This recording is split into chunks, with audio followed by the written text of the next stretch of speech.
ജാൻറ്റമ്മേ സുഖാണോ? സുഖമാണ്.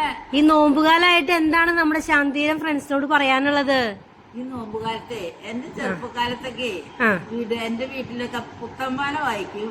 പ്രാർത്ഥന ഒറ്റ ദിവസം പോലും അപ്പൻ മുടക്കില്ല. അപ്പന് പ്രാർത്ഥന എന്ന് വെച്ചാൽ ജീവന്റെ ജീവനാണ്.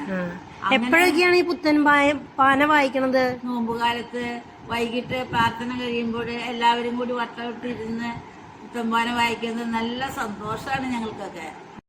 അപ്പൊ ജാനറ്റമ്മ പറഞ്ഞില്ലേ അപ്പനാണ് പ്രാർത്ഥനയ്ക്ക് ഏറ്റവും പ്രാധാന്യം കൊടുത്ത് ഏറ്റവും ആദ്യം വന്നിരുന്ന് തുടങ്ങാറെന്ന്.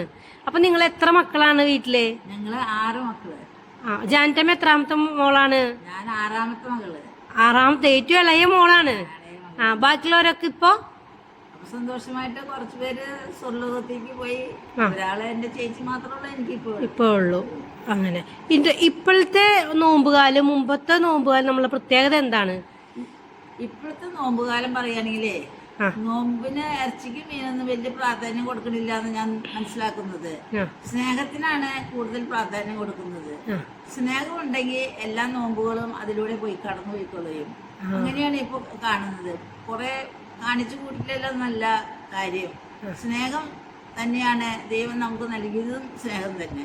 ആ സ്നേഹത്തിലൂടെ ഈ നോമ്പുകാലം കടന്നു പോവുകയാണെങ്കിൽ വളരെ സന്തോഷകരമായി നമ്മുടെ കുടുംബങ്ങളൊക്കെ നീങ്ങിക്കൊണ്ടിരിക്കും. അപ്പൊ ജാനറ്റമ്മ ഉദ്ദേശിക്കുന്നത് കുറെ മീൻ കഴിക്കാതിരുന്നു അല്ലെങ്കിൽ ഇറച്ചിന്നോ കഴിക്കാതിരുന്നു അങ്ങനെ ഇരുന്നേക്കാളും ഇപ്പൊ നമ്മൾ കാണുന്നത് എല്ലാവരും കൂടി സ്നേഹത്തിലായിരുന്നു കൊണ്ട് അങ്ങനെ ഒരു മറ്റുള്ളവരോട് നന്നായി ഇടപഴകിയും വർത്താനം പറഞ്ഞും അങ്ങനെ പിണക്കല്ലാണ്ടൊക്കെ നിക്കണതാണ് ഇപ്പോഴത്തെ നോമ്പുകാരെല്ലാം പ്രത്യേകം ശ്രദ്ധിക്കണത്. അതാണ് ഏറ്റവും എനിക്ക് മനസ്സിലാവുന്നത്. ജാനറ്റമ്മ ഈ നോമ്പ് കാലത്ത് ഇപ്പൊ എന്തൊക്കെയാ ജാനറ്റമ്മ ചെയ്തുകൊണ്ടിരിക്കണത്? ഞാൻ കാലത്ത് തന്നെ എഴുന്നേറ്റ് പള്ളിയിൽ വരും. കുർബാന ഉണ്ടാവും. ഞങ്ങളുടെ കാലന നമസ്കാരം ചെല്ലും. അത് കഴിഞ്ഞ് ഒരു വചന വായനയുണ്ട് ഇവിടെ. വചനം വായിച്ചു കഴിഞ്ഞിട്ട് ഞങ്ങൾ ഭക്ഷണം കഴിക്കും.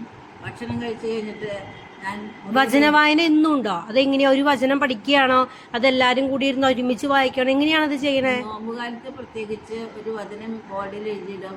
അപ്പൊ ഇവിടെ എല്ലാവരും കൂടി വചനം വായിക്കും. അതിന്റെ അർത്ഥം മനസ്സിലാക്കി കൊടുക്കും. അപ്പൊ ഇവിടുത്തെ അമ്മമാരെല്ലാവരും കൂടി ആ നേരത്തെ ഒരുമിച്ച് കൂടും. വചനം എന്നിട്ട് പറഞ്ഞ് നമ്മളെല്ലാവരും അത് ഏറ്റു പറഞ്ഞൊരു ചെറിയ സന്ദേശം കൊടുത്ത് എല്ലാവരും ഭക്ഷണം കഴിക്കാൻ പോകും. ഓക്കെ, പിന്നെയോ? ഭക്ഷണമൊക്കെ കഴിഞ്ഞ് എല്ലാവരും അവരവരുടെ കാര്യങ്ങൾക്ക് പോകും. അത് കഴിഞ്ഞാൽ മുറിയിൽ ചെന്ന് വചനം വായിക്കും. വീണ്ടും പള്ളിയിൽ വരും. അങ്ങനെ ഓരോ ദിവസവും ദൈവത്തോടു കൂടി ആയിരിക്കാനാണ് എനിക്ക് ഏറ്റവും ഇഷ്ടം. മനുഷ്യന്റെ കൂടെ അധികം സംസാരം എനിക്ക് ഇഷ്ടപ്പെടുന്നില്ല. കൂടുതൽ ദൈവത്തോടു കൂടിയായിരുന്നു. മറ്റുള്ളവർക്ക് വേണ്ടി മാധ്യസ്ഥം വഹിക്കുവാനും അവരുടെ ആവശ്യങ്ങൾക്ക് സാധിച്ചു കൊടുക്കുവാനാണ് ഞാൻ പ്രത്യേകം മുൻതൂക്കം കൊടുക്കുന്നത്. അവർ പറഞ്ഞു. അപ്പം ജാനറ്റമ്മ നേരത്തെ പറഞ്ഞതനുസരിച്ച് ഇപ്പൊ മനുഷ്യരോട് ഇരുന്ന് കുറെ നേരം വർത്താനം പറഞ്ഞ അങ്ങനെ ഇരിക്കുന്നതിനേക്കാളും ജാനറ്റമ്മയ്ക്ക് ഇഷ്ടം കൂടുതൽ ദൈവത്തിന്റെ അടുത്തിരിക്കാനാണ് അല്ലെ? ഇപ്പൊ പണ്ട് ജാനറ്റമ്മ നല്ല പ്രായത്ത് ഫുൾ ടൈം കുടുംബ പ്രേക്ഷകത്തായിട്ട് കുടുംബങ്ങളിൽ പോവാനും വീടുകളിൽ പോവാനാണോ കൂടുതലായിട്ട് ശ്രദ്ധിച്ചിരുന്നേ? അതെ. കൂടുതലായിട്ട് ഭവന സന്ദർശനം നടത്തി അവർക്ക് നല്ല കാര്യങ്ങൾ പറഞ്ഞു കൊടുത്ത് ദൈവവചന പ്രാർത്ഥന കുടുംബങ്ങളിൽ പോയി പ്രാർത്ഥന അവർക്ക് വേണ്ടി നമ്മൾ ഒരുമിച്ച് പ്രാർത്ഥിക്കും. അവർക്കുടെ ആവശ്യങ്ങൾക്ക് വേണ്ടിയും പ്രാർത്ഥിക്കും. പിന്നെ വീട്ടിൽ വന്ന് സമൂഹത്തിൽ വന്ന് പ്രാർത്ഥിക്കുക, അവരുടെ ആവശ്യങ്ങൾ നിറവേറ്റി കൊടുക്കുവാൻ.